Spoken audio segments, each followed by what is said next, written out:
Hello, this podcast is brought to you by PsyClinic, Center for Healing Minds, Delhi, India. Your host for the podcast is Tarun Barma, who is an RCI registered clinical psychologist.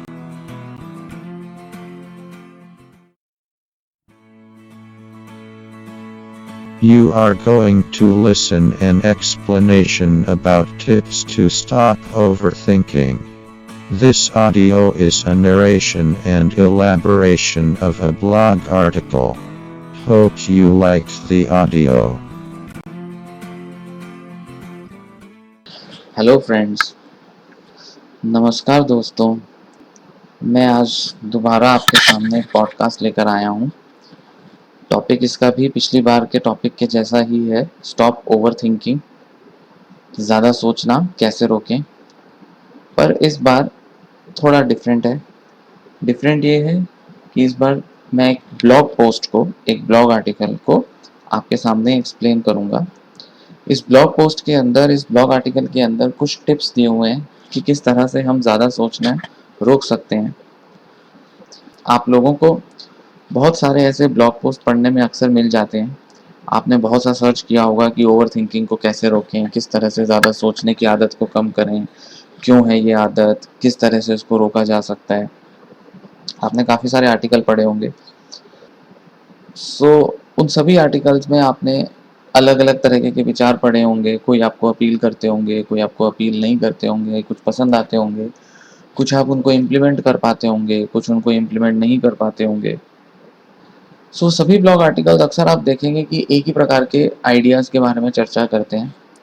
मैं भी जब इस तरह के articles जब लिखता हूँ या लिखने की कोशिश करता हूँ प्रैक्टो पे या किसी और तरह की वेबसाइट पे, तो अक्सर देखता हूँ कि आइडियाज़ बहुत हैं, बहुत सारी टेक्निक्स हैं जिनके बारे में हम लिख सकते हैं, पर सबके बारे में लिखा नहीं जा सकता। और कुछ आइडियाज़ अच्छे होते हैं, कुछ आइडियाज़ एवरेज होते हैं, कुछ ज़्यादा इजीली वर्कआउट हो जाते हैं, कुछ नहीं हो पाते हैं।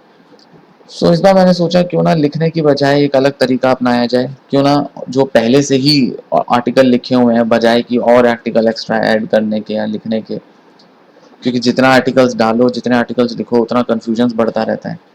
तो इसलिए मुझे लगा क्यों ना हम इंटरनेट से कुछ ऐसे आर्टिकल्स ढूंढ लें, ऐसे आर्टिकल्स, ब्लॉग आर्टिकल्स जो बहुत अच्छे हैं, जिनमें आइडियाज़ बहुत अच्छे दिए हुए हैं, जो ऑलमोस्ट वही बात कहना चाह रहे हैं जो मैं भी शायद अपने आर्टिकल में कहता। और क्यों ना उस आर्टिकल को, जो कि किसी इंग्लिश लैंग्वेज में, किसी अंग्रेजी भाषा में लिखा हुआ है, जिसमें थोड़ा कंटेंट लिखा हुआ है, जिसको कुछ लोग पढ़ पाते हैं, कुछ लोग नहीं पढ़ पाएंगे भाषा की वजह से, और कुछ लोग उसके कंटेंट की वजह से उसको ज़्यादा अच्छे से समझ नहीं पाएंगे। क्यों ना उन टिप्स को लेकर मैं एक पॉडकास्ट बनाऊं। मेरे मन में ये आया, क्यों ना एक ऐसा एक पॉडकास्ट बनाया जाए जिसमें उन्हीं पॉइंट्स को एलैबोरेट किया जाए, एक्सप्लेन किया जाए। बहुत से लोग जो आर्टिकल लिखते हैं इंटरनेट पे या जो पॉडकास्ट बनाते हैं, वैसे मैंने तो नहीं देखे कोई पॉडकास्ट हिंदी में कोई साइकोलॉजिस्ट बनाता हो सकता है मेरे जो पॉडकास्ट हैं ये पहले हों, इससे पहले कभी किसी ने नहीं बनाए, मेरी नज़र में कोई नहीं आए। तो जो भी लोग आर्टिकल्स लिखते हैं वो अक्सर देखा जाता है वो कहीं ना कहीं किसी और आर्टिकल्स में से अलग अलग आइडियाज़ को लेकर कंपाइल करके लिखते हैं। कुछ लोग अपने आइडियाज़ भी लिखते हैं, कुछ इधर उधर से कॉपी करके लिखते हैं। और देखा जाए तो आइडियाज़ ज़्यादा हैं भी नहीं, वही गिनती के कुछ आइडियाज़ हैं जो कोई अपने तरह से एक्सप्रेस करता है तो कोई दूसरा अपने तरह से एक्सप्रेस करता है। तो ये तरीका बेटर होगा कि जो ऑलरेडी आइडियाज़ जो एग्जिस्ट करते हैं उसी को मैं थोड़ा और एलैबोरेट करके आप लोगों को एक्सप्लेन कर पाऊँ। आफ्टर ऑल, जो हम काउंसलिंग में या जो हम थेरेपी में या जो भी हम बात करते हैं, जिस भी तरीके से टॉपिक्स पर हम डिस्कस करते हैं, वो सारे ऐसे आइडियाज़ होते हैं जो कहीं ना कहीं किसी ना किसी किताब में, किसी आर्टिकल में लिखे ही होते हैं। हमने उन्हें पढ़ा होता है, समझा होता है, कई बार देखने को भी मिल जाते हैं, सुनने को भी मिल जाते हैं वीडियोस ऑडियोज के थ्रू। तो क्यों ना उन आइडियाज़ को बेहतर तरीके से एक्सप्लेन करके आप लोगों के सामने रखा जाए। इस पर्पस पे मैंने ये पॉडकास्ट बनाया है और शायद मैं इसकी एक सीरीज़ भी चलाऊंगा। ये तरीका मुझे जो है ये ठीक लगा, ताकि आप लोगों को जो आर्टिकल्स जो पढ़ने को मिलते हैं उसी में से क्यों ना थोड़ा एक एलैबोरेट कर दिया जाए। जो पढ़ाएंगे वही सब चीज़ें आपको एलैबोरेट होकर भी मिलेंगी। एक और तरीका था कि मैं खुद एक आर्टिकल लिखूं और फिर उसको एलैबोरेट करूं, वो भी ठीक है। उस तरीके से भी मैं आगे सोचूंगा, पर इस बार मेरे को लगा क्यों ना एक ऑडियो पर फोकस किया जाए, क्यों ना एक ऑडियो पॉडकास्ट बनाया जाए। तो उसी नज़रिए से मैं आपके सामने एक ऑडियो पॉडकास्ट जो है आपके सामने पेश कर रहा हूँ। अच्छा, तो यहाँ आप देख सकते हैं कि किस वेबसाइट से मैंने ये आर्टिकल लिया है, उस आर्टिकल के बारे में आप थोड़ा सा यहाँ पे जानकारी ले सकते हैं। ये नीचे उसका लिंक दिया है, यूआरएल दिया है और ये पूरी उसकी वीडियो है, आप वीडियो में देखें। ये पूरा आर्टिकल है आपके सामने, ये पूरा ऊपर से नीचे में स्क्रॉल कर रहा हूँ, इसमें अलग अलग सारे पॉइंट्स हैं, टोटल 10 पॉइंट्स हैं। 10 simple ways you can stop yourself from overthinking. Here are 10 simple ideas to help overthinkers stop spinning their wheels. ये आर्टिकल लिखा है लॉली डास्कल ने, शायद मैंने प्रोनाउंस ठीक किया होगा। inc.com पर यह आर्टिकल अवेलेबल है। मुझे ये आर्टिकल जब मैंने पढ़ा, मैंने कई सारे आर्टिकल पढ़े, उनमें से मुझे ये आर्टिकल थोड़ा बेहतर लगा। इसमें जो पॉइंट्स दिए हैं वो काफ़ी प्रैक्टिकल, काफ़ी सही पॉइंट्स हैं, एक्सप्लेनेशन भी अच्छा दिया है, तो मुझे लगा क्यों ना हम इसी आर्टिकल पर पहले फोकस करें। तो चलिए आगे बढ़ते हैं। मैं एक एक पॉइंट को डिस्कस करूंगा और एक एक पॉइंट पर जितना एलेबोरेट हो सका मैं करूंगा आप लोगों के लिए। यहाँ 10 सिंपल वेज दिए हैं। ऑब्वियसली जो मुझे पढ़ने से लगा ये सच में सिंपल है बहुत। ओवर थिंकिंग से आप लोग परिचित हैं, तो ओवर थिंकिंग के बारे में मैं ज़्यादा कुछ नहीं कहूँगा। ओवर थिंकिंग मतलब ज़्यादा सोचना, पास्ट के बारे में, फ्यूचर के बारे में चिंता करते रहना, बार बार एक ही चीज़ के बारे में सोचना, रिपीट करते जाना, ऐसी चीज़ें बार बार सोचना जिन पर हमारा कंट्रोल नहीं है और हम बार बार जो है कोशिश करते हैं उनको रोकने की, पर ये विचार जो है हम रोक नहीं पाते। और रोक नहीं पाते उसके अपने कारण हैं, उसके अपने पीछे की पूरी एक साइंस होती है, पूरा अपना एक मैकेनिज्म है, रीज़न है उसके कि हम क्यों उन थॉट्स को रोक नहीं पाते। पर इन विचारों को जब हम काउंसलिंग या थेरेपी में अप्रोच करते हैं, तो साइकोथेरेपी या काउंसलिंग में हमारा टारगेट होता है कि हम इनको खुद अपने प्रयासों से, अपने एफर्ट से इनको रोक सकें। तो उसी तरीके के कुछ एफर्ट्स, कुछ तरीके, टिप्स, वेज हम आगे डिस्कस करेंगे। अच्छा, तो यहाँ आप देखें जैसे कि आपके सामने दिया है, पहला स्टेप है awareness is the beginning of change. अब ये बहुत इंपॉर्टेंट पॉइंट है। इन्होंने शुरुआत किया है इस पॉइंट से कि अवेयरनेस से। मैं ये सारा पॉइंट आपके सामने रीड नहीं करूंगा, स्क्रीन पर आपके सामने है, आप वहाँ रीड कर सकते हैं, आर्टिकल में जाके लिंक के थ्रू वहाँ रीड कर सकते हैं। आपके डिस्क्रिप्शन में नीचे एक लिंक दिया हुआ है जहाँ से आर्टिकल लिया है, वो भी आप उसको चाहे तो फॉलो कर सकते हैं, रीड कर सकते हैं। मैं ज़्यादा पूरा जो एक्सप्लेनेशन दिया है ऑथर का वो मैं नहीं लूँगा, आपसे डिस्कस करूँगा। मैं जो आपसे डिस्कस करूँगा वो अपना इंटरप्रिटेशन डिस्कस करूँगा। जैसा कि पहला पॉइंट है awareness is the beginning of change. Awareness मतलब जागरूकता, मतलब पता चलना कि मुझे ओवर थिंकिंग है, मैं ज़्यादा सोच रहा हूँ या मैं ज़्यादा सोच रही हूँ। अक्सर क्या होता है कि हम जब ज़्यादा सोचते हैं तो आदत बन जाती है। आदत जो है वो हमारी अवेयरनेस को कम कर देती है और हमें अक्सर अवेयरनेस आती है जब हम बहुत ज़्यादा सोच चुके होते हैं तब। जैसे आप किसी भी प्रॉब्लम या किसी भी इंसिडेंट पर आपने सोचना शुरू किया, कई देर तक, काफ़ी देर तक, कई घंटों तक आप उस बारे में, विषय पर सोचते रहे, बिना ये सोचे कि बिना ये ध्यान दिए कि मुझे इसको रोकना चाहिए या नहीं रोकना चाहिए, या मैं जो सोच रहा हूँ उसकी ज़रूरत है भी या नहीं।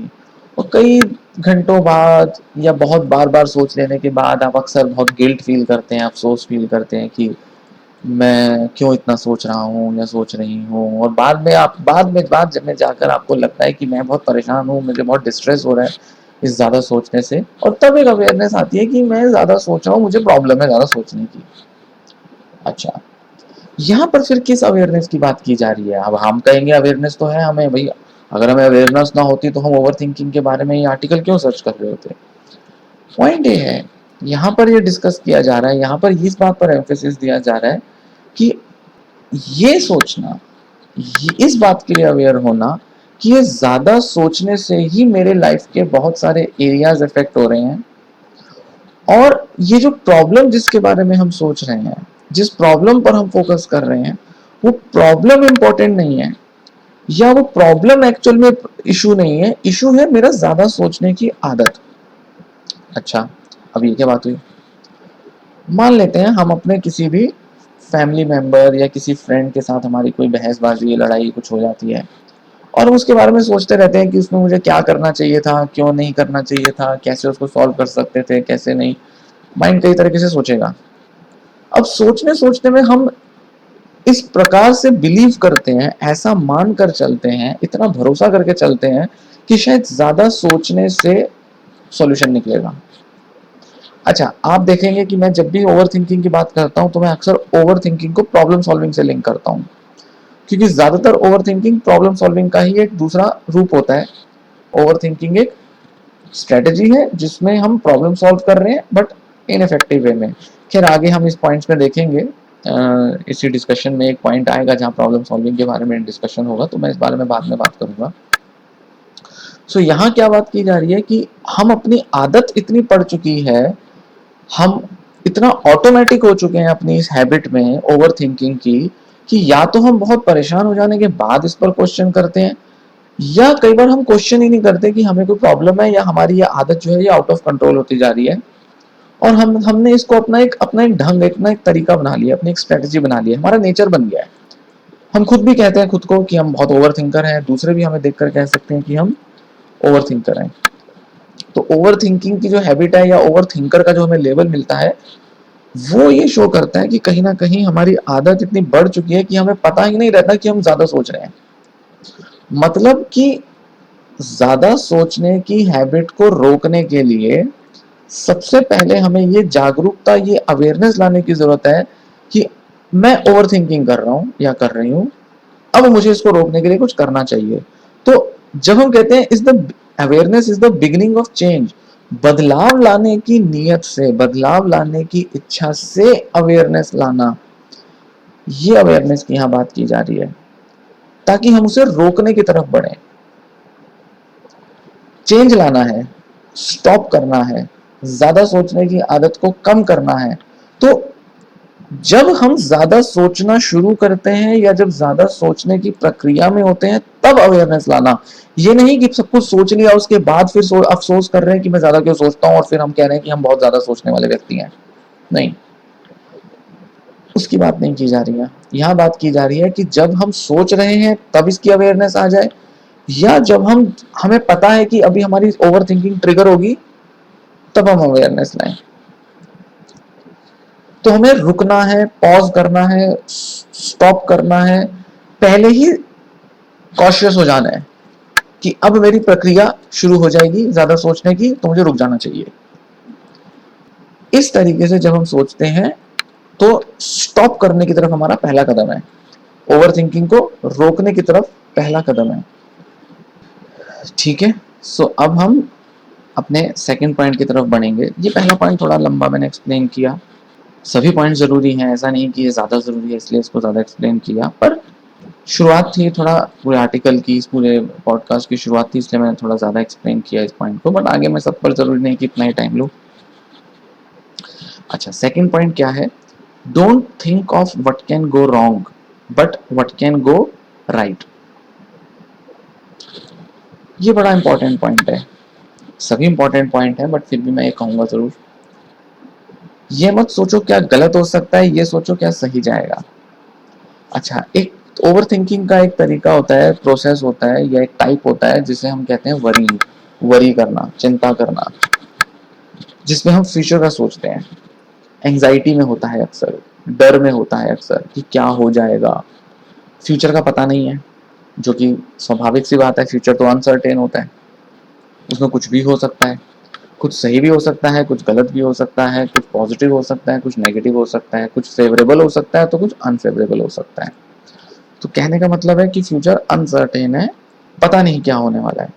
अब चिंता करने वाला मन हमेशा ये सोचता है कि क्या गलत हो सकता है, क्या नेगेटिव हो सकता है, कॉन्स्टेंटली दिमाग में सिर्फ नेगेटिव नेगेटिव थॉट चलते हैं। घर के किसी व्यक्ति का एक्सीडेंट हो जाएगा, मैं एग्जाम में फेल हो जाऊंगा, मैं कर नहीं पाऊंगा, मैं वहां जाऊंगा तो लोग मेरे को नेगेटिव सोचेंगे मेरे बारे में, मैं उस ग्रुप में अगर जाऊंगा तो वहां मैं अपनी बेइज्जती करा लूंगा, मेरे को लोग मजाक करेंगे, मुझे लोग देखेंगे, मुझे बोलना नहीं आएगा तो लोग नोटिस कर लेंगे। इसी तरह के कई तरह के विचार हमारे दिमाग में नेगेटिव नेगेटिव आते हैं। अब वो क्या कह रहा है कि ये मत सोचो कि क्या गलत हो सकता है, ये सोचो कि क्या सही होगा।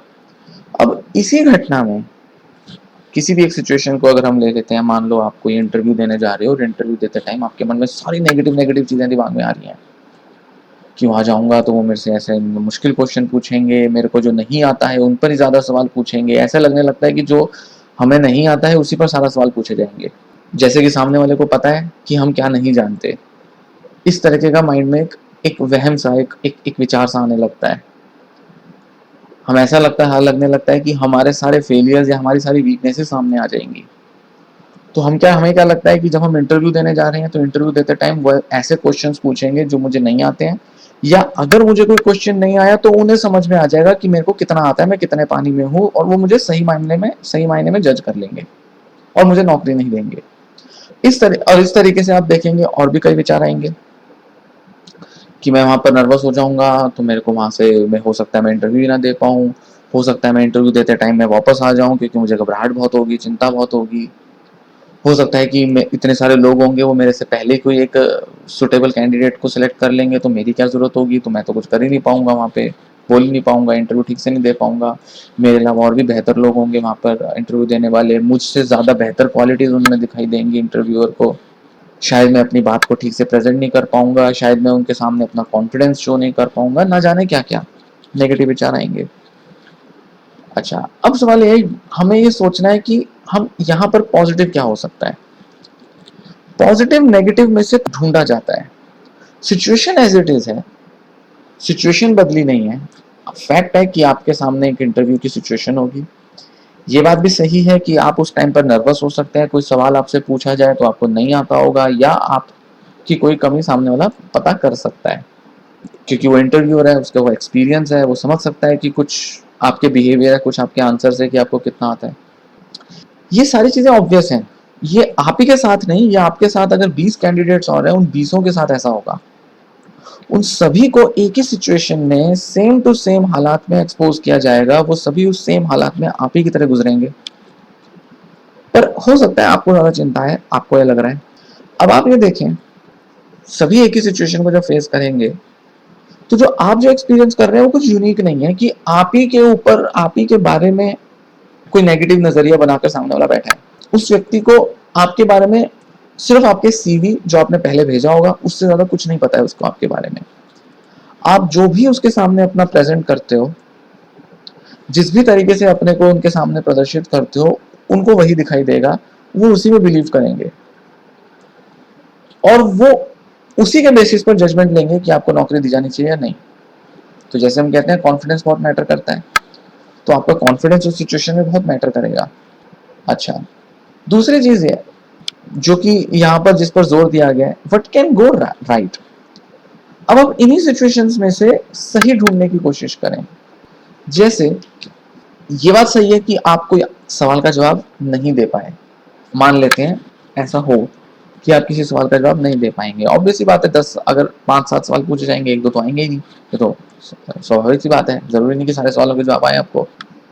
उन 1-2 सवालों के जवाब ना दे पाने के कारण के बावजूद आप बाकी के सवालों पर अगर अपना फोकस रखते हैं, या ये मान के चलते हैं कि इन 1-2 सवालों से इतना नेगेटिव इंप्रेशन नहीं पड़ेगा जितना शायद मैं सोच रहा हूं या सोच रही हूं, या इन 2 सवालों से गलत आंसर जो दिया है उसका कंपनसेशन में और 3 सवालों से कर सकता हूं जिनका मैं सही जवाब जानता हूं और उनको और कॉन्फिडेंस के साथ प्रेजेंट कर सकता हूं। अगर ऐसा कुछ दिमाग में चल रहा होगा तो आप अपने को बहुत कॉन्फिडेंस के साथ प्रेजेंट कर पाओगे और गलत जाते हुए हालातों को भी आप सही दिशा में मोड़ लोगे। अब यहां पर कोई चीज जो गलत जा रही है उसको आपने सही दिशा में मोड़ दिया। सो जैसा कि सेकंड पॉइंट में दिया है, don't think of what can go wrong but what can go right. जहां भी आपको लग रहा है कि रॉन्ग हो सकता है, वहां पर कैसे आप अपने को राइट कर सकते हो उस पर फोकस करो। मैं ये नहीं कहूंगा कि डोंट थिंक ऑफ, थिंक आएगा, दिमाग में विचार आएगा, दिमाग सोचेगा। जरूरत इस बात की है कि क्या मैं उस नेगेटिव कंडीशन को भी, क्या मैं अपने पॉजिटिव दिशा में मोड़ सकता हूं, क्या मैं उसको एक बेहतर आउटकम दे सकता हूं, तो क्या सही जा सकता है, मैं उस पर फोकस करूं। अब इसमें कितने पहलू हो सकते हैं, आप देखो। आपके मन में डर आएगा कि जैसे मान लेते हैं आप किसी इंटरव्यू की सिचुएशन में बैठे हैं, वहां पे आपको लगा कि 6 पैनलिस्ट होंगे, आई मीन इंटरव्यूअर्स होंगे। हो सकता है आप 6 की उम्मीद लगा के जाओ, वहां पे सिर्फ 2 ही लोग मिले आपको। दोनों लोगों के साथ जब आपका पहला इंप्रेशन जाता है, हो सकता है आपको लगे वो बहुत स्ट्रिक्ट है और बाद में पता चले वो तो बड़े नरम दिल के थे। हो सकता है कि वो आपकी कमी को पकड़ के उसका बाल की खाल निकालेंगे और आपको थोड़ा सा इंसल्ट करेंगे, जबकि वो ऐसा ना करें। तो ऐसा कुछ भी हो सकता है जिसके बारे में अगर आप प्रिडिक्शन लगाओगे तो जरूरी नहीं कि वो सही निकलेगी। तो प्रिडिक्शन से बचना है, क्या गलत हो सकता है उससे बचना है, और किस तरह से सही सोचा जा सकता है उस सिचुएशन में, उस पर फोकस करना है।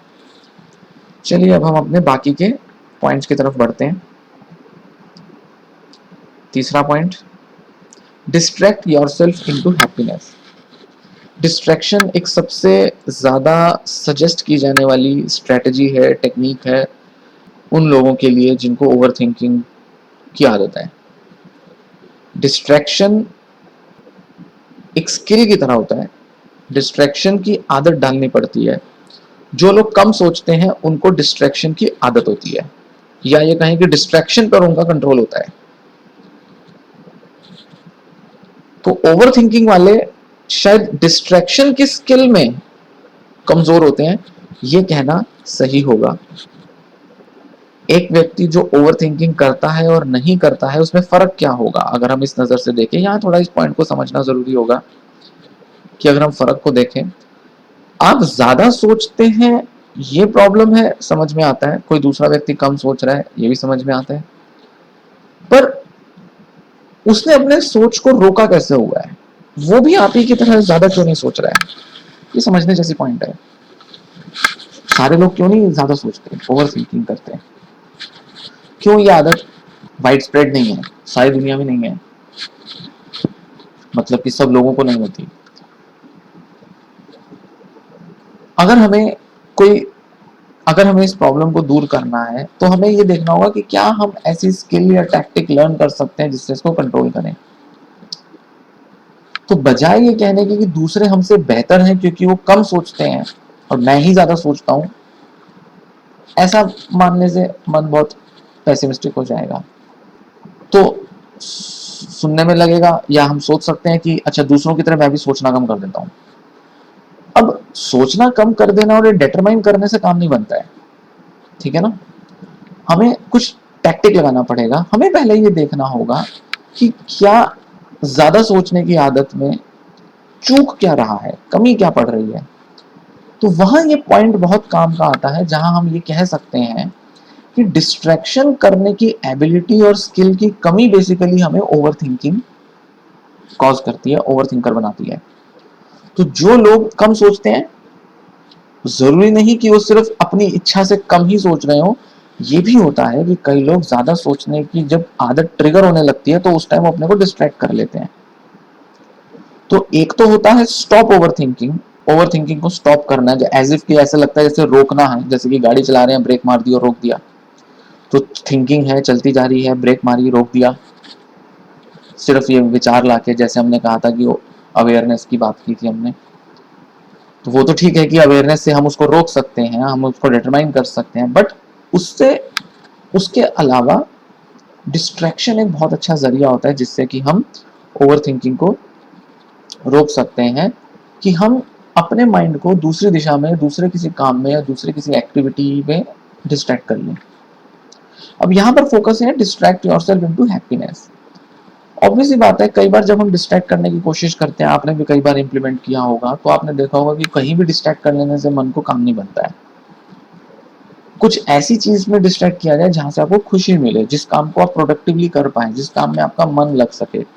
तो जो चीज आपको खुशी दे उधर अपना मन को डिस्ट्रैक्ट करें, और उधर अपने मन को डिस्ट्रैक्ट करने से आप देखेंगे कि आपकी जिस भी वजह से आप ज्यादा सोच रहे थे, या जिस भी चीज के बारे में, इशू के बारे में ज्यादा सोच रहे थे, उस बारे में सोचने की आपको नीड, इच्छा फील नहीं होगी, आपको मन नहीं करेगा सोचने का। क्यों? क्योंकि अब आपने किसी ऐसी चीज के बारे में सोचना शुरू कर दिया जो आपको खुशी दे रही है।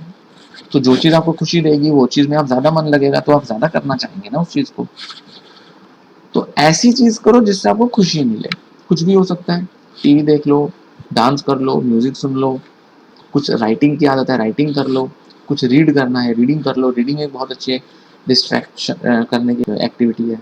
कुकिंग कर लो, कहीं बाहर घुमाओ, वॉक पे चले जाओ, गार्डनिंग करते हो गार्डनिंग कर लो, या कोई भी ऐसी एक्टिविटी जो आपको डिस्ट्रैक्ट करने में हेल्प करे, आप कर सकते हो। डिस्ट्रैक्शन की कोई लिमिट नहीं है। मतलब जैसे ओवर थिंकिंग है ना, कोई लिमिट नहीं है, जितना चाहे कोई आदमी सोच सकता है। डिस्ट्रैक्शन की भी कोई लिमिट नहीं है, आप जितना जिस भी एक्टिविटी में चाहो डिस्ट्रैक्ट कर सकते हो। और धीरे धीरे जब आप डिस्ट्रैक्ट करने की आदत डालोगे ना, कुछ एक्टिविटीज चुन लोगे जो आप डिस्ट्रैक्ट करने में आपको हमेशा हेल्पफुल हो, तो धीरे धीरे आप देखोगे कि आपकी एबिलिटी बढ़ रही है डिस्ट्रैक्ट करने की, खुद को आप ज्यादा डिस्ट्रैक्ट करने की आदत बनती जाएगी, तो ओवर थिंकिंग ऑटोमेटिकली कम हो जाएगी।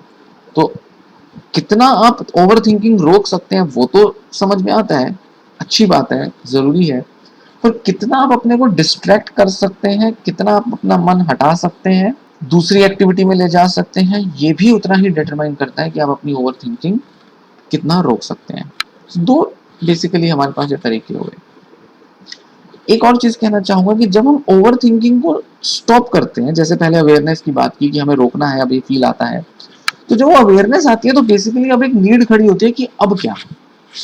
मान लेते हैं कि मैं किसी इशू पर ज्यादा सोच रहे हैं, जैसे इंटरव्यू का इशू आया, इंटरव्यू बहुत खराब गया और इंटरव्यू खराब गया, हम बार बार सोचे जा रहे हैं उस पर।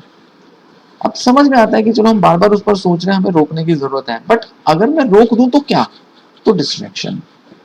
तो सॉल्यूशन ऑटोमेटिक है, अपने आप हमें समझ में आएगा कि डिस्ट्रैक्शन ही एक सबसे अच्छा रूल है ओवर थिंकिंग को रोकने का। चौथा पॉइंट है पुट थिंग्स इनटू पर्सपेक्टिव। इसका मतलब ये होता है, ये भी एक अच्छा पॉइंट है कि जब हम सोच रहे हैं ना, तो हमें ना हमारा क्या हो रहा है बेसिकली, हम हमारी प्लानिंग जो है ना बहुत अफेक्ट हो रही है। हम सोचने में वक्त बिता रहे हैं, पर जो करने जैसी चीज है वो तो हम कर नहीं रहे हैं। जिस चीज के बारे में सोच रहे हैं वो तो कर तो रहे हैं नहीं, कुछ इम्प्लीमेंटेशन तो कुछ हो नहीं रहा है। तो हम क्या कर रहे हैं, बस सोचे ही जा रहे हैं, सोचे ही जा रहे हैं, सोचने में ही समय को बर्बाद कर रहे हैं, सोचने में समय ज्यादा है। तो हम क्या करें, एक स्ट्रेटेजी बनाएं कि तो हम ये सोचें उस टाइम पर कि ये जो मैं सोच रहा हूँ ज्यादा, कि मैं कहीं ना कहीं मैं बात को बहुत एग्जैजरेट कर रहा हूँ, बहुत बढ़ा रहा हूँ। अच्छा, इसको इस तरह से देखें कि आपने किसी चीज के बारे में जब सोचना, किसी वजह से जब आपने सोचना ज्यादा शुरू किया, ज्यादा सोचा आपने, तो आपने अपना जो नजरिया है वो बहुत नैरो डाउन कर लिया। ऐसा लगा कि जैसे ये जिस चीज के बारे में आप सोच रहे हैं, जिस इशू के बारे में आप ज्यादा सोच रहे हैं, ये सबसे ज्यादा इंपॉर्टेंट है आपके लिए। आपने बहुत ओवर इंपॉर्टेंस, बहुत एग्जैजरेटेड इंपॉर्टेंस इस इशू को दे दी। थोड़ा ये सोचे कि कुछ समय के बाद ये इशू कितना इंपॉर्टेंट रहेगा आपके लिए। क्या इस व्यक्ति, क्या इस घटना, क्या इस सिचुएशन के बारे में इतना ज्यादा सोचने की जरूरत है? क्या इतना ज्यादा समय देने से क्या मैं कुछ हासिल कर रहा हूँ, कुछ अचीव हो रहा है? क्या मुझे इतना सोचने से इस इशू के बारे में कुछ मिलेगा? क्या मैं अपने को एक बहुत अच्छा एक एक एक प्रॉब्लम सॉल्वर, या अपने को एक बहुत अच्छा एक प्लानर बना पाऊंगी या पाऊंगा? कितने टाइम तक मैं ऐसे सोचता रह जाऊंगा? कब तक सोचूंगा या सोचूंगी?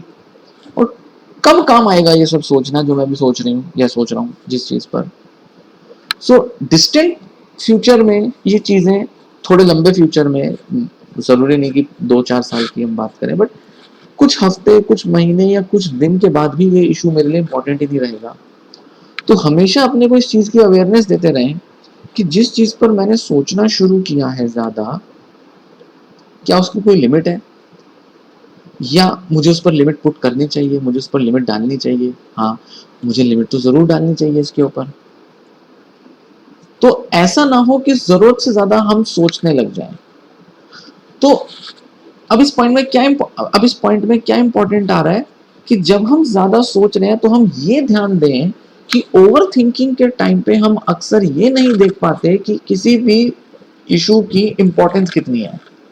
हम उसकी इंपॉर्टेंस को बहुत बढ़ा चढ़ाकर अपने सामने, अपने नजर में पेश करते हैं। ऐसा लगता है कि इस टॉपिक के बारे में सोचना हमारे लिए शायद लाइफ में इस वक्त सबसे ज्यादा जरूरी है, एज इफ कि हम घिर चुके हैं इससे, और हम जब तक इस पर सोच नहीं लेंगे हम इससे बाहर नहीं आएंगे। ऐसा तो होता नहीं है।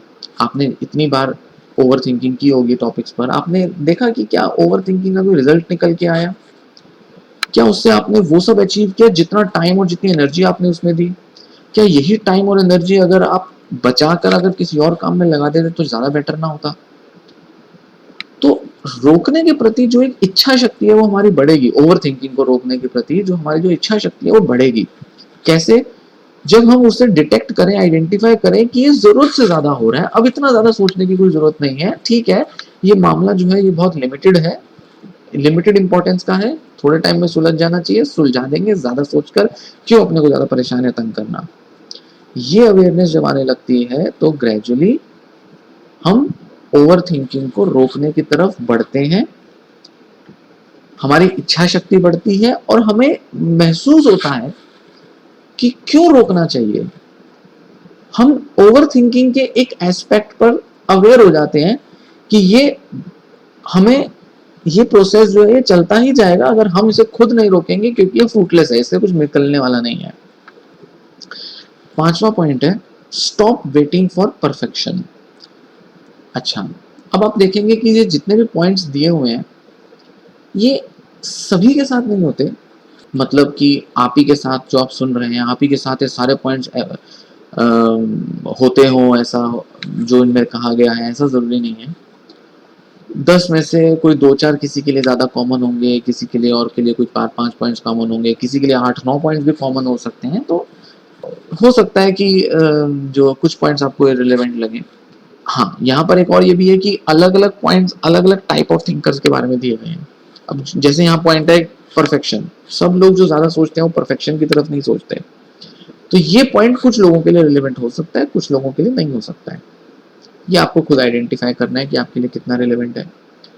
तो स्टॉप वेटिंग फॉर परफेक्शन मतलब कि कई बार हम ज्यादा सोचते हैं इस उम्मीद से, ये प्लानिंग के ऊपर बेसिकली ज्यादा फोकस करता है ये वाला पॉइंट। और जैसा मैंने बताया कि ओवर थिंकिंग एक तरह की बहुत ही इनफेक्टिव प्रॉब्लम सॉल्विंग होता है, मतलब कि जिस चीज के बारे में हम सोच रहे हैं हम प्लान नहीं कर रहे हैं, हम उसको इम्प्लीमेंट नहीं कर रहे हैं, बस सोचे जा रहे हैं। तो कई बार क्या होता है हम सोचते हैं कि किसी काम को हम बहुत परफेक्ट तरीके से करेंगे, या अभी शायद उसका सही टाइम नहीं आया, बाद में जब रिसोर्सेज होंगे सही टाइम आएगा फिर हम करेंगे। तो सोचकर प्लान तो कर रहे हैं, सोचने में तो लगे हुए हैं, खूब सारे आइडियाज तो माइंड में जनरेट कर रहे हैं, जगह जगह से उसके बारे में इंफॉर्मेशन ले रहे हैं, पढ़ रहे हैं, इंटरनेट से, यूट्यूब से, गूगल से हम पढ़ रहे हैं, उसके बारे में जानकारी ले रहे हैं, बट इंप्लीमेंट नहीं कर रहे हैं कि करेंगे जब हमारे पास सारे रिसोर्सेज होंगे, जब हम परफेक्ट होंगे, जब सारी कंडीशंस बेटर हो जाएंगी, मन मुताबिक जो हमने स्टैंडर्ड्स या एक्सपेक्टेशंस लगाई हैं, तब हम इसे इंप्लीमेंट करेंगे। अब यहाँ यही इशू आता है कि उस परफेक्शन की इच्छा में और उस परफेक्शन के लिए वेट करने में कई बार हमारा समय निकल जाता है और हम बस परफेक्शन में ही उलझे रह जाते हैं, और परफेक्शन कभी आती नहीं है क्योंकि हम कभी कोई जो काम करना चाहते हैं वो करते ही नहीं है। अब जब आप सोचते ही रह जाओगे तो आप करोगे तो कुछ है नहीं, और जब करोगे नहीं तो परफेक्शन के बारे में तो सिर्फ सोचना ही रह गया ना, परफेक्शन हुई तो नहीं। तो या तो अगर आप परफेक्शन लाना चाहते हो तो पहले करना शुरू करो। पर दूसरा यहाँ पे एक और इम्पोर्टेंट एस्पेक्ट आता है, इशू आता है कि परफेक्शन जैसा कुछ होता ही नहीं है। ऐसा कोई पर्टिकुलर टाइम नहीं है जब आप डिसाइड करो, आप डिसाइड कर चुके हो कि हाँ अब मुझे पता चल गया कि मेरे को कितना परफेक्टली काम करना है, कैसे, आज मैं डिसाइड करता हूँ, आज मैं चलो इस पर शुरू कर देता हूँ करना, और जो अब आज अगर मैं करूंगा तो परफेक्टली हो जाएगा काम। ऐसा नहीं होता है। आप कितना भी सोचकर शुरू करेंगे, शुरू करते वक्त उतना ही कर पाएंगे जितनी आपकी क्षमता और आपके रिसोर्सेज हैं जितने आपके पास। अगर आप अकेले काम कर रहे हैं किसी प्लान पर तो आपके पास लिमिटेड रिसोर्सेज हैं, ज़्यादा लोग होते हैं तो थोड़े ज़्यादा रिसोर्सेज हैं, पैसे की प्रॉब्लम है, रिसोर्स की प्रॉब्लम हो सकती है, सही लोगों की प्रॉब्लम हो सकती है, सही स्किल्स की कमी है तो वो एक प्रॉब्लम हो सकती है, किसी ना किसी टाइम पर किसी ना किसी चीज़ की कमी ज़रूर रहेगी। दुनिया में कोई परफेक्ट नहीं है। परफेक्शन के बारे में मैं ज़्यादा इस समय नहीं कह पाऊंगा, पर परफेक्शन के इंतज़ार में आप अपना समय ही खराब कर रहे हैं। आप अपने को ये चीज़ याद दिलाओ कि आप जिस परफेक्शन की आप डिमांड कर रहे हो क्या वो आज तक आ पाई है? क्या वो आपको लगता है कि वो परफेक्शन जैसा कुछ है जो अटेन हो पाएगा? और अगर आप सच में कन्विंस्ड हैं कि परफेक्ट हो सकते हैं आपके काम, आपके जो जितने भी प्लान्स हैं वो एक परफेक्ट स्टेट में आ सकते हैं, तो आप उस पर इम्प्लीमेंट करना शुरू करें फिर। पर आप देखेंगे कि इम्प्लीमेंटेशन आपके लिए इतना आसान नहीं हो रहा है। क्यों नहीं हो रहा है इम्प्लीमेंटेशन आसान? क्योंकि आप डाउट करते हैं अपने परफेक्ट होने को। परफेक्शन वही चाहता है जिसको डाउट है खुद पर, जो ये मान के चलता है कि मैं कभी परफेक्ट नहीं हो सकता या मेरे काम आसानी से परफेक्शन की तरफ नहीं जा सकते। तो परफेक्शन जो है वो केवल एक आइडियल हो जाता है उस तक कभी पहुंच नहीं पाते, या उसके बारे में कभी इम्प्लीमेंट करते टाइम भी हमें उम्मीद रहती है कि हम कभी कर नहीं पाएंगे। वो केवल एक आइडियल होता है। इसलिए परफेक्शन का इंतजार करना बंद करें, और जो भी काम है, जितना भी जरूरी है, उसको करना शुरू कर दें। धीरे धीरे धीरे जब काम निपटने शुरू हो जाएंगे तो वो परफेक्शन की तरफ तो नहीं बढ़ेंगे, पर जिस वजह से आप काम करना चाहते हैं वो जरूर होना शुरू हो जाएगा। अगले पॉइंट पर चलते हैं, छठे पॉइंट पर। Change your view of fear. डर का अपना नजरिया बदलो। अगर आप किसी नेगेटिव घटना के घटने का डर मन में पालते हैं, अगर आपके पास्ट में कुछ ऐसे इंसिडेंट्स हुए हैं, डर के बारे में ये क्या कहना चाह रहे हैं ऑथर, या इसको अगर मैं और अपने शब्दों में बताऊं तो मैं ये कहूंगा कि डर के कुछ ऐसे अनुभव आपके पहले हुए होंगे, उस इंसिडेंट्स को कोई फाइनल वर्डिक्ट की तरह ना समझें कि जैसे जो पहले एक बार दो बार हो चुका है वो बार बार होता जाएगा। आप हमेशा एक फ्रेश शुरुआत दे सकते हैं। हमेशा आप अगले आने वाले किसी सिमिलर इंसिडेंट को, जैसे मान लीजिए कि सपोज मैं कहूँ कि आपको प्लेन में ट्रैवल करने का डर है, फोबियाज जैसे होते हैं ना, मान लेते हैं आपको इस तरह का डर है, तो किसी टाइम हुआ होगा जब आप प्लेन में ट्रैवल किए होंगे तो आपकी बिल्कुल पैनिक जैसी कंडीशन हुई होगी, बहुत ज़्यादा एंजाइटी हुई होगी, बहुत डर गए होंगे, बस जैसे तैसे सफ़र निकला होगा, तो उसके बाद ही आपको सुकून मिला होगा और आपने फिर सोचा होगा मैं आज के बाद दोबारा कभी प्लेन में ट्रैवल नहीं करूँगा या करूँगी। वो घटना घटी, समझ में आता है बहुत मुश्किल कंडीशन थी और आपके दिमाग में अभी बात आ गई है कि अगली बार जब भी मैं जाऊँगा तो मेरे साथ ऐसा होगा। पर आप ये देखें कि हर सिचुएशन डिफरेंट होती है। अगर हम डर को जरिया बनाकर ही अगर हम हर उस सिमिलर सिचुएशन में अपने को एक्सपोज करेंगे तो वो डर कभी हटेगा नहीं। डर के हटने की तो हमने संभावनाएं खत्म कर दी ना। वो सिचुएशन डर नहीं लाती है। डर आता है अपने मन से, अपनी मेमोरीज से, और हमारा ये मानने से कि जो पहले हो चुका है वो दोबारा भी होगा। दोबारा कभी जब प्लेन में ट्रेवल करना पड़े तो ये मान के चले कि अब फ्रेश सिचुएशन है, और इस फ्रेश एक नई एक नॉवेल सिचुएशन में मैं किस तरह से एक डिफरेंट रिएक्शन दे सकता हूँ, किस तरह से अपने को मैनेज कर सकता हूँ कि मुझे पिछली बार जितना डर ना लगे और ये सफर मेरा आराम से निपट जाए। हम अक्सर जनरलाइज कर लेते हैं बहुत ज्यादा कि एक बार हुआ है तो बार बार होगा, एक सिचुएशन में हुआ था तो हर सिचुएशन में होगा। घर से निकले, थोड़ी दूर जाके एकदम चक्कर सा आया, अब लगा कि घर से निकलना ही नहीं है, जब भी निकले तो किसी के साथ निकले। गाड़ी में ट्रेवल कर रहे हैं, थोड़ी देर बाद जाके सांस तेज तेज फूलने लगता है, ऐसा लगता है कि जैसे एंजाइटी हो रहा है, अटैक हो रहा है। तो हमेशा या तो कोई साथ रहे या कोई पीने खाने की चीज़ हो, या हर थोड़ी थोड़ी देर बाद गाड़ी से उतर उतर के हम अपने को थोड़ा रिलैक्स करते रहें। न जाने किस किस तरीके से एंजाइटी जो है हमें घेर लेती है। तो फियर हर सिचुएशन में कैरी ओवर होगा, वो सिर्फ हमारे मन में होता है। और सिचुएशंस अपने में बहुत न्यूट्रल होती हैं, उन सिचुएशंस में हम डिफरेंटली टैकल करना उन्हें सीख सकते हैं। तो हमें ये नज़रिया बदलने की ज़रूरत है। इसी तरीके से फेलियर्स होते हैं, एग्ज़ाम फेलियर हो गया, इंटरव्यू फेलियर हो गया, जॉब का कोई हो गया, या पिछली बार हमने किसी वजह से अपना काम बीच में छोड़ दिया हो। ज़रूरी नहीं कि इस बार भी वो उसी तरीके से रिपीट होगा, हम उस रिपीटिशन को रोक सकते हैं। आखिर हमारे ही हाथ में उस रिपीटिशन को रोकना है।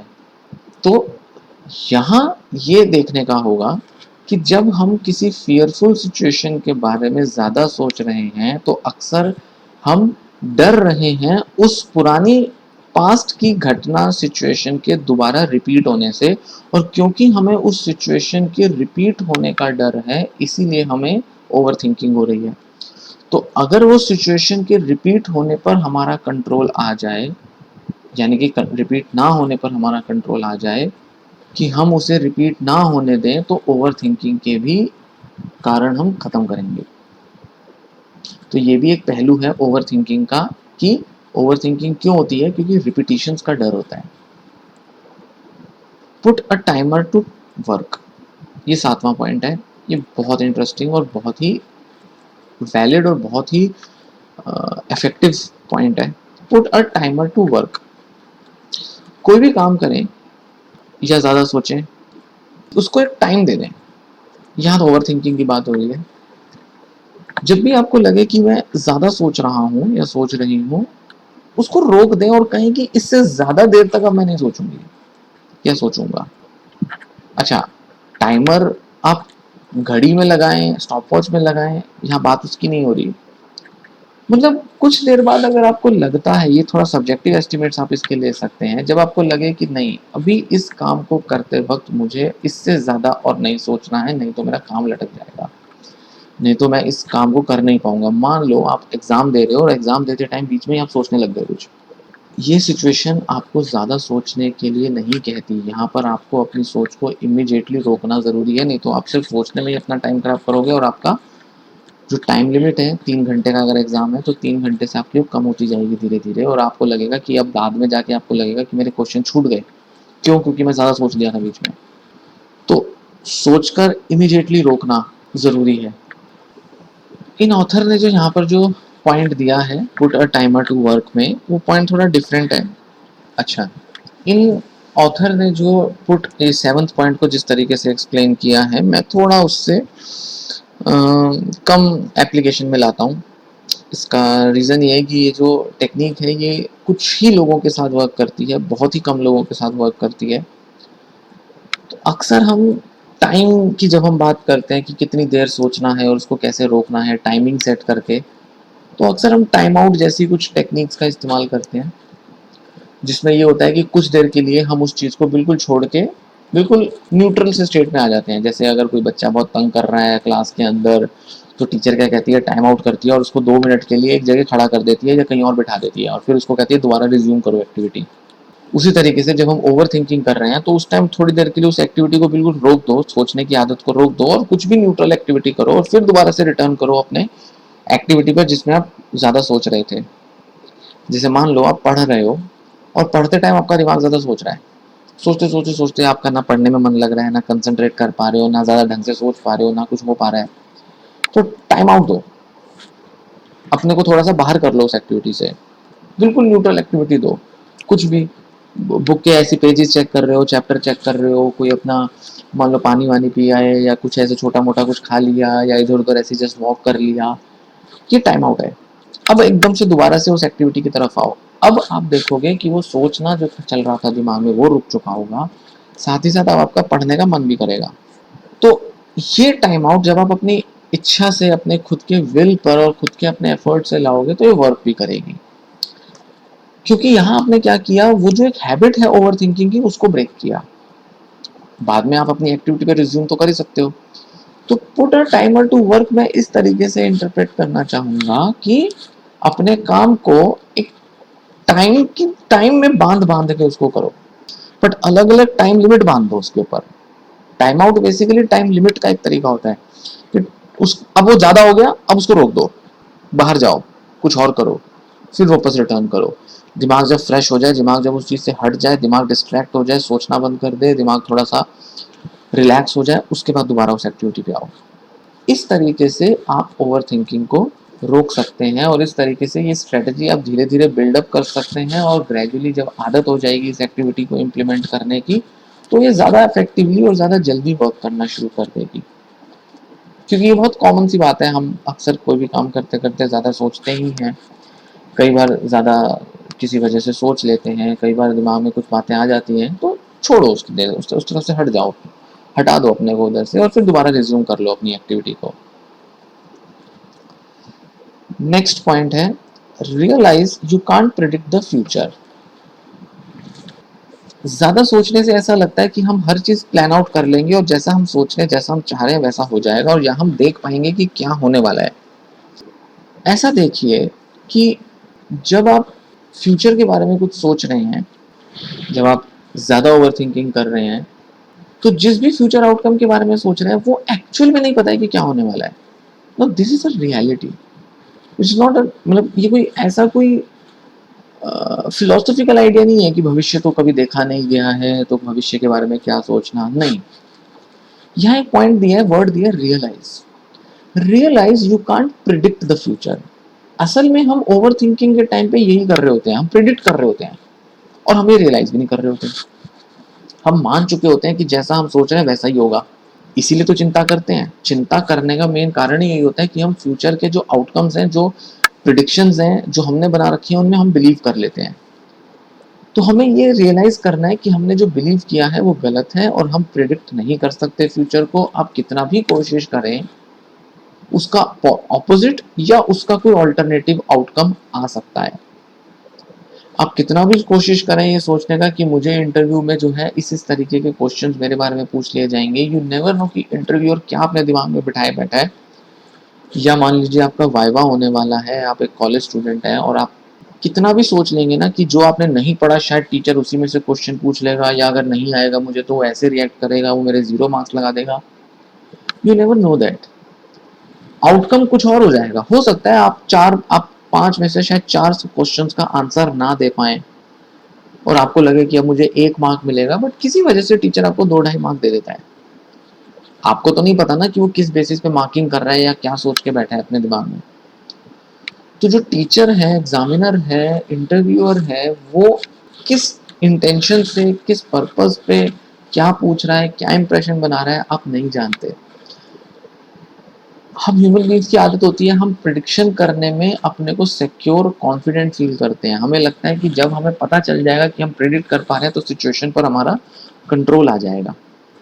अब सोचिए ना, हम प्रिडिक्ट कर क्यों रहे हैं? हम प्रिडिक्ट इसलिए कर रहे हैं कि हमें पहले से पता चल जाए कि क्या होने वाला है, मतलब कि हमारा सिचुएशन पर कंट्रोल आ जाए और हम वही करें जो होने वाला है। ऐसा हो सकता है? नहीं हो सकता।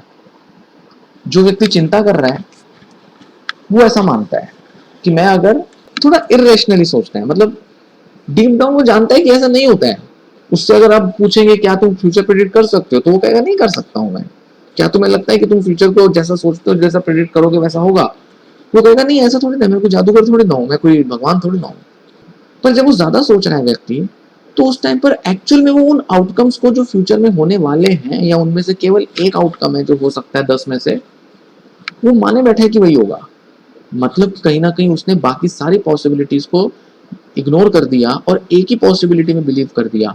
और जब उसने एक ही पॉसिबिलिटी में बिलीव किया तो हम ये कह सकते हैं कि उसने प्रिडिक्ट कर दिया, क्योंकि अब उसको लग रहा है यही होने वाला है। तो इन चीजों से बचना है, रियलाइज करना है कि हम प्रिडिक्ट नहीं कर सकते हैं, इसलिए जो भी आउटकम होगा हम उसे फेस करेंगे। जो भी इंसिडेंट होगा हम उसके लिए तैयार रहेंगे, और वो हमारे सोचे हुए आउटकम से अलग हो सकता है। इनफैक्ट एक पॉजिटिव बात है कि क्योंकि हमने अगर नेगेटिव प्रिडिक्ट किया है और अगर ये गलत हो सकता है तो अच्छी बात है ना। पॉजिटिव बात है कि पॉजिटिव इंसिडेंट भी हो सकता है, यानी कि प्रिडिक्शन ना करने का बेनिफिट क्या है कि पॉजिटिव आउटकम हो सकता है। Next, accept your best. अपने पर भरोसा ना करना, अपनी क्वालिटीज और अपनी स्ट्रेंथ के ऊपर भरोसा ना होना, ये कारण होता है ओवर थिंकिंग का। अक्सर हम थोड़ी देर के लिए डेविएट कर जाते हैं, डिसोसिएट हो जाते हैं अपनी स्ट्रेंथ और अपनी पॉजिटिविटी से। ठीक है, कुछ सिचुएशंस में हमें लग सकता है कि सामने वाला व्यक्ति काफ़ी नेगेटिव है, ओवर पावर कर रहा है, डोमिनेट कर रहा है, या बहुत गुस्से वाला है, या कहीं ना कहीं सिचुएशन का चार्ज कंट्रोल उसके हाथ में है और वो जैसा चाहेगा हमें वैसा बिहेव करना पड़ेगा। ये ऐसा हो सकता है, कई बार वो मन में आ जाए और कई बार सिचुएशंस में होता भी है। तो ज़रूरी नहीं कि ज़्यादा सोचना कई बार बेवजह होता है। कई बार समझ में आता है कि हाँ ये सिचुएशन ज़्यादा सोचने की है, पर आप अपनी स्ट्रेंथ पर भरोसा रखें। आप फिर भी ये मान के चलें कि आप जैसा सोच रहे हैं गलत हो सकता है। आपने जो किया वो अपना बेस्ट दिया, आप इससे ज़्यादा कुछ नहीं कर सकते थे। आप में जितनी स्ट्रेंथ थी, उस स्ट्रेंथ के बेसिस पे अगर आपने एक्ट किया है, एक्शन लिया है, तो वो सफिशिएंट है। जो होगा वो आपके कंट्रोल में नहीं है। और ये भी माने कि सिचुएशन को जरूरत पड़ने पर आप अपने कंट्रोल में ला सकते हैं। तो ये पॉजिटिविटी होना अपने बारे में, अपनी स्ट्रेंथ के बारे में, अपने पास्ट एक्सपीरियंसेस, प्रेजेंट सर्कमस्टेंसेस के बारे में और फ्यूचर के बारे में, वो एक ऑप्टिमिज्म अगर है आपके मन में, तो आप अपने को ज़्यादा बेहतर तरीके से एक्सेप्ट कर पाएंगे और एक बेटर आउटकम की तरफ बढ़ पाएंगे। एक्चुअली बेटर आउटकम की तरफ के बारे में सोचना और उसके प्रति वो नज़रिया, सकारात्मक नज़रिया अपनाना, ये इस बात पर अक्सर निर्भर करता है कि हम अपनी स्ट्रेंथ में कितना भरोसा करते हैं। जिस व्यक्ति को अपनी स्ट्रेंथ पर भरोसा नहीं है, खुद पर भरोसा नहीं है, वही बेसिकली नेगेटिव सोचेगा ना कि कुछ भी हो सकता है, सिचुएशन मेरे हाथ में नहीं है, दूसरों के हाथ में है या किस्मत के हाथ में है। पर जिसको अपने ऊपर भरोसा होगा वो कंट्रोल करेगा सिचुएशन को। उस केस में ज्यादा सोचने की हैबिट या ज्यादा सोचने की घटना होगी ही नहीं, ज्यादा सोचा ही नहीं जाएगा। Next, be grateful. हम बहुत सी चीजों के बारे में जब नेगेटिव सोचते हैं या किसी व्यक्ति के बारे में या अपने बारे में, जैसा कि मैंने पहले बताया कि हम अक्सर फोकस जो है वो सारा नेगेटिव पे करते हैं। हमें ग्रेटफुल होना भी बहुत ज़रूरी है इस बात के लिए कि हमारे साथ जो भी हुआ है, जो भी हो रहा है, वो सब अच्छा हो रहा है और जो होगा वो भी अच्छा ही होगा। ये बहुत पॉजिटिव स्टेटमेंट है, बहुत ही ज़्यादा पॉजिटिव स्टेटमेंट है ये, कि जो हुआ वो अच्छा हुआ, जो हो रहा है अच्छा हो रहा है और जो होगा वो अच्छा ही होगा। ये तो बात ऑप्टिमिज्म की हुई। ग्रेटफुल मतलब उन सभी चीज़ों के लिए ग्रेटफुलनेस होना, उन सभी लोगों के लिए ग्रेटफुल होना जो हमारे जीवन में आए, जो घटनाएं घटी हमारे साथ पहले, जिनमें हमने जो किया, हम जो कर सकते थे, उन अपनी स्ट्रेंथ, अपनी एबिलिटी के लिए हम ग्रेटफुल हैं कि इससे ज़्यादा, इससे अच्छा और कुछ हो नहीं सकता था। और सभी लोगों का आभार है, आभार व्यक्त करते हैं। सभी लोगों का एक बहुत इंपॉर्टेंट और बहुत ही एक सिग्निफिकेंट रोल रहा है, क्योंकि उनके बिना ये काम नहीं हो सकता था। जब जब जो जो हुआ वो अपने में सबसे बेस्ट हो सकता था, उससे ज़्यादा अच्छा नहीं हो सकता था। ये ग्रेटफुलनेस है। इस पॉडकास्ट को अब मैं यहीं ख़त्म करता हूँ। काफ़ी लंबा हुआ, उम्मीद है आपको पसंद आया होगा। काफ़ी सारी बातें कही, काफ़ी सारी बातें कहनी रह गई। आगे के कुछ और पॉडकास्ट में बाकी के पॉइंट्स को मैं कवर करूँगा, और भी बहुत कुछ कहना बाकी है। हर पॉइंट पर जो कहा गया है उसके अलावा ऑल्टरनेटिव भी कहे जा सकता है। जैसे आपने देखा, मैंने एक पॉइंट पर आपको बताया था वो टाइमर वाले पे, कि कोई कुछ मानता है, टाइम को किसी तरह से देखता है, कोई कुछ देखता है, तो कई किसी भी पॉइंट पर काफ़ी बातें कही जा सकती हैं। एक पॉडकास्ट में वो सब कुछ कवर नहीं हो सकता, तो आगे आने वाले पॉडकास्ट में मैं इस पर डिस्कस करूँगा। इन पॉइंट्स पर हमने थोड़ा रिफ्लेक्ट किया, किसी पे ज़्यादा तो किसी पे कम, और उम्मीद है आपको ये जो आइडियाज़ हैं, ये जो थॉट्स हैं, ये पसंद आए होंगे और आपको हेल्पफुल होंगे। कुछ आपके सवाल हैं, कुछ आपके जो क्वेश्चन मन में आते हैं, वो आप नीचे लिख सकते हैं कमेंट्स में। मैं कमेंट्स में उनको आंसर करूँगा, नहीं तो ज़रूरत हुआ, सही लगा तो मैं उसके ऊपर एक वीडियो बनाऊँगा। सही लगा, ज़रूरत हुआ का मतलब मेरा ये है कि क्या उस पर एक पूरा वीडियो बन सकता है, इस बारे में मैं सोचूंगा, और सोचूंगा तो उस पर मैं अलग वीडियो बनाऊंगा, एक अलग पॉडकास्ट बनाऊंगा। जैसा कि मैंने कहा कि बहुत सी बातें होती हैं कहने की जो एक पॉडकास्ट के अंदर नहीं कही जा सकती। सो हो सकता है आपको इन 10 पॉइंट्स के बारे में जो मेरी एक्सप्लेनेशन हैं उसमें 2-4 पॉइंट ज़्यादा अपील करें, 2-4 पॉइंट्स थोड़े लगें कि नहीं, इसमें कुछ मज़ा नहीं आया, कोई और आप शायद पॉडकास्ट सुनना चाहें, तो आगे और भी पॉडकास्ट में डालता रहूँगा जो आप सुनेंगे, उसमें शायद आपको और बेहतर तरीके से कुछ सॉल्यूशंस मिल सकें। प्रॉब्लम्स सभी को हैं, प्रॉब्लम्स हम सभी को होती हैं, बहुत कॉमन प्रॉब्लम्स हैं, पर उनके कुछ बहुत कॉमन और कुछ अनकॉमन आंसर्स हैं, सॉल्यूशंस हैं, जिसकी तरफ हमें बढ़ते रहना चाहिए, जिसकी तरफ मेरा ये कदम है, जिसमें मैं चाह रहा हूँ कि जो लोग काउंसलिंग नहीं ले रहे हैं मेरे से, या जो नहीं ले पाते हैं, या किसी वजह से वो अपने लेवल पर ही प्रॉब्लम सॉल्व करना चाहते हैं, वो इन पॉडकास्ट को सुन के, इन ऑडियोज़ को सुन के शायद उनको कुछ मदद मिल सके, हेल्प मिल सके। यही इन पॉडकास्ट को बनाने का बेसिक मोटिव है, इंटेंशन है, क्योंकि आप किसी भी दुनिया के किसी भी कोने में बैठे हो सकते हैं और ये मेरा ऑडियो सुन रहे हो सकते हैं। सो उम्मीद है आपको जो लिखा है आर्टिकल्स में उससे ज़्यादा समझ आया होगा, ज़्यादा मेरी बातें सही लगी होंगी, ज़्यादा अंडरस्टैंडिंग आई होगी। अब आप देख सकते हैं जो लिखा हुआ है वो उतना डिटेल नहीं होता, पर हम पॉडकास्ट के थ्रू, ऑडियो के थ्रू काफ़ी डिटेल्स हम डिस्कस कर सकते हैं, एक्सप्लेन कर सकते हैं, और इसी पर्पस पे ये पॉडकास्ट मैंने बनाए हैं और आगे भी बनाता रहूँगा। थैंक यू, धन्यवाद। Thank you for listening to this podcast. Please subscribe to the channel for notifications about upcoming podcasts. चेतावनी, कृपया ध्यान दें, इस पॉडकास्ट में दिए विचार और सुझाव केवल मदद के लिए हैं। यह किसी भी मानसिक रोग या जीवन की परेशानी का यथार्थ मूल्यांकन या इलाज नहीं बताती। आपको अनुभव हो रही मुश्किलें किसी भी स्तर तक गंभीर हो सकती हैं।